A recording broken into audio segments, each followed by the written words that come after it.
Hi guys, welcome to my video. भाई क्या चल रहा है? I am so much stressed. मेरा फेस आई नो शिट दिख रहा है बट इग्नोर इट। एक्चुअली मैं मॉक टेस्ट दे रही थी and I am just over, I am just over. I had done, मतलब कुछ भी मेरे से अब तो नहीं हो रहा, लाइक नथिंग। मैं ये मॉक टेस्ट दे दी और मैंने मैक्सिमम गलत ही किया हुआ है। Fucked up, I don't know what is happening. और कल क्या होगा? मेरे शकल से आप लोग को दिखता होगा कि मैं, मतलब शकल से क्या भाई, ये बाल मेरा जंपिंग हो गया, ignore it. Yeah so I am very much fucked up, I don't know what is happening with me. मैं बस बायो पढ़ रही हूँ एंड एट लास्ट टाइम भाई मेरे बायो में भी अच्छे मार्क्स नहीं आ रहे। लाइक मैंने मॉक टेस्ट लगाए हैं, उसमें भी मैं एकदम कुछ वर्ड्स में समझ ही नहीं आ रहा है। ऐसा लग रहा है कि आई हैड जस्ट लॉस्ट। मैंने इंग्लिश ही नहीं, आज तक इंग्लिश के वर्ड्स मेरे से नहीं हो रहा है भाई। What the fuck is happening with me? I don't no, really don't know. And the main thing is that कल एक तो मेरा एज़ यू नो ऑल कि मेरा होम टाउन में ही है, तो मतलब एज सुबह मतलब मुझे आराम से ही जाना है, नो। एंड मुझे समझ में नहीं आ रहा है कि मैं अब मतलब मुझे पता नहीं क्यों बायो से भी उम्मीद ख़त्म हो रही है। आई डोंट नो वाई। और मैं उसी के भरोसे अभी तक जिंदा थी। एट लास्ट मुझे बायो से भी उम्मीद ख़त्म हो रही है, क्योंकि अगर मैं मॉक टेस्ट दे रही हूँ और उसमें का जो वर्ड है ना, लाइक इंग्लिश का, I really can't understand. I was like, है व्हाट इज़ दिस, ये कौन सी इंग्लिश है? और उसके आंसर जब मैच करने के बाद ये तो ये था, ऐसा हो रहा है। आई don't know what is happening. और कल मेरे साथ क्या होगा आई डोंट नो भाई। कल नीट का एग्ज़ाम है। मैं अपने घर वालों से बोल रही थी कि मैं क्यों ही फॉर्म भर दी हूँ। ये वॉज नॉट प्रिपेयर्ड भाई, I am not prepared for that. And मैं गई थी जब एडमिट कार्ड लेने, then I looked one girl that, भाई वो मेरे से ना कितनी 4-5 साल बड़ी दीदी थी, काफ़ी वो बड़ी दिख रही थी। एंड उन्होंने भी एडमिशन, मतलब वो एडमिट कार्ड लिया। आई वॉज लाइक, ये दीदी भी देंगी क्या एग्ज़ाम? मैंने बोला हाँ, ये एडमिट कार्ड लेने आई हैं। ये दीदी दे रही है एग्ज़ाम और मैं कहाँ भाई, मैं कहाँ? सो अभी अभी अभी बज रहे हैं रात के 9 एंड अभी मैं सिर्फ मॉक टेस्ट दे रही हूँ और जो गलत रह रहा है उसको एक बार रिवाइज़ कर ले रही हूँ।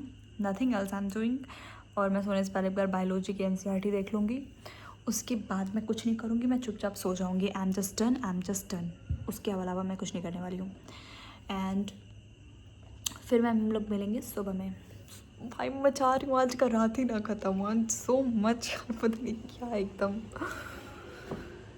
बस बायो में इस वजह से एनसीईआरटी पढ़ूँगी कि जो भी मेरे दिमाग का जो भी स्टेज है, 1 2 3, 1 2 माले में मेरे दिमाग के, माला 2 माला 3 माला 3 तक माला तो होगा नहीं, 1 ही 2 होगा, 1 ही 2 स्टेज होगा। उसी स्टेज में मेरा ये जो एनसीईआरटी का क्या पता कुछ लाइन में पढ़ूँ और फिर कल एग्ज़ाम में आ जाए, हू नोज़।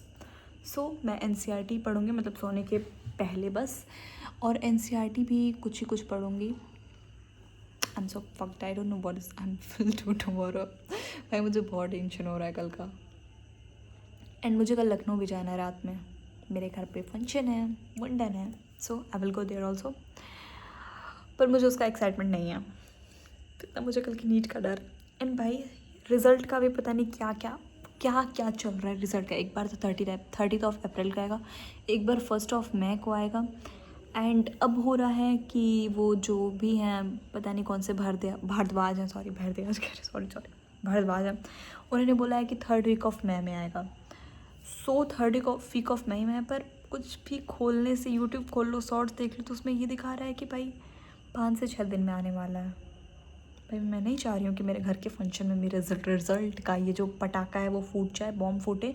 आई डोंट वांट कि मेरे घर वालों के सामने मेरा रिज़ल्ट हो, मैं यहाँ पे आ जाऊँ उसके बाद मेरा रिज़ल्ट है। प्लीज़ गॉड ऐसा ही हो, क्योंकि अगर वहाँ पे हुआ ना तो फिर मेरी जो खुशी पे वो जो होगा ना, मुझे वो सब नहीं चाहिए। So result 3rd week of May को है भाई।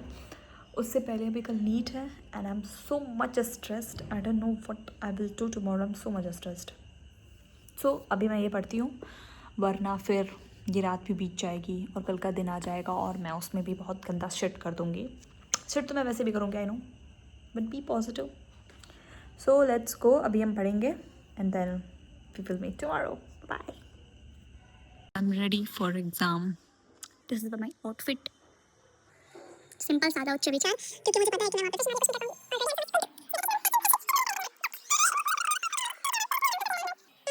Hope so best. बायो में अच्छा स्कोर, मतलब जो बायो के भरोसे मैं जा रही हूँ उसमें बहुत अच्छा स्कोर करूँ, होप सो। एंड अच्छा होगा, मेरा तो फर्स्ट टेंशन में बहुत अच्छा होगा। एंड मैं खाना नहीं क्वेश्चन मैं सेंटर पे जाऊंगी और सेंटर में फ़ोन नहीं लगा पाऊंगी, सॉरी फॉर दैट, क्योंकि वो फ़ोन ले आया हुआ मतलब नहीं होगा मुझे। सो एग्ज़ाम देने के बाद मिलते हैं। सो गाइस, पेपर हो चुका है डन एंड मेरा जो कोड था वो था 40 एंड पेपर वाज लाइक, भाई अच्छा था पेपर। जो पढ़ा होगा ना, एक साल जिसने भर के मेहनत की होगी ना, it was very good paper. उसके लिए मतलब अच्छा होगा, वो उसका अच्छा खासा निकल जाएगा। पर वही बात हो गई, जो नहीं पढ़ा है उसके लिए वो इजी हो या फिर मॉडरेट हो या फिर डिफ़िकल्ट हो, कोई मतलब नहीं है उसका। सो या पेपर वॉज गुड एंड मैंने फिज़िक्स में मतलब मैंने क्वेश्चन आई वाज लाइक, जब मैं बैठी एंड मैंने पेपर खोला तो मुझे पता चल गया था कि भाई क्या होने वाला है, मेरे कितने नंबर आने वाले हैं। क्योंकि फ़िज़िक्स तो मैं स्टार्ट ही बायो से की थी, जिससे मेरा कॉन्फिडेंस लेवल बूस्ट हो जाए। क्या होगा बूस्ट होके, जब मैं फिज़िक्स केमिस्ट्री पढ़ी नहीं थी तो इग्नोर इट। सो हाँ, तो फिर मैं पहले बायो करना शुरू की। सो बायो में की, बायो भी मैं पूरा नहीं किया, उसमें भी मैं कुछ छोड़ दी हूँ, मुझे जिसमें डाउट लग रहा था। सो मैंने बायो किया था एंड देन मैं केमिस्ट्री पे गई थी। केमिस्ट्री में करने बैठी थी तो फिर उसमें मुझे डाउट हो, मतलब केमिस्ट्री में ना ज़्यादा नहीं की हूँ, फिज़िक्स और केमिस्ट्री मैं नहीं की हूँ भाई, क्योंकि मुझे बहुत डर लग रहा था कि कहीं मेरा वो माइनस में ना चला जाए नंबर इस चक्कर में। सो मैं वो दोनों नहीं की हूँ, बस मैं बायो की हूँ। एंड या इट वाज गुड यार, अगर मैं पढ़ के जाती ना तो अच्छा खासा नंबर आता, क्योंकि क्वेश्चन पढ़ने में मुझे ऐसा लग रहा था कि भाई मतलब ड्यूएबल था वो क्वेश्चन, सारे क्वेश्चन ड्यूएबल थे। कुछ कुछ थे फिज़िक्स में एंड केमिस्ट्री में भी थे, ऑर्गेनिक के कुछ कुछ, बट यार इट वाज ड्यूएबल। जो एक साल मेहनत किया होगा वो अच्छे से कर देगा भाई, हमने तो नहीं कुछ किया। So finally ignore this, so finally हमारा पेपर ख़त्म हो चुका है एंड वॉज फाइनली भाई, जो मैं कोचिंग में लाखों रुपए जो पानी में डुबाई हूँ एंड ये जो इतना टेंट्रम था नीट का फाइनली वो ख़त्म हुआ एंड या ख़त्म हुआ। पर अच्छा नहीं था, मतलब अच्छा ही था, लाइक हाँ पढ़े रहते तो अच्छा जाता, कुछ कह नहीं सकते, नो वर्ड्स फॉर दैट। कोई मेरे से पूछे ना कि कैसा गया paper, so don't ask that. Yeah it was, I don't know what मैं क्या कह रही हूँ, बस ये देख अंगूठा चा बन गई। या so it was good and okay था। चलो भाई, अब मिलते हैं नेक्स्ट वीडियो में। Bye bye, take care and enjoy करना गाइस, इन्जॉय। फाइनली हमारा लाइक नीट का एग्ज़ाम खत्म हो चुका है, सो इन्जॉय तो बनता है। बस गॉड से मनाओ कि पेपर सॉरी रिज़ल्ट जो है हमारा वो थोड़ा सा 10th में के बाद आए। Okay, bye bye.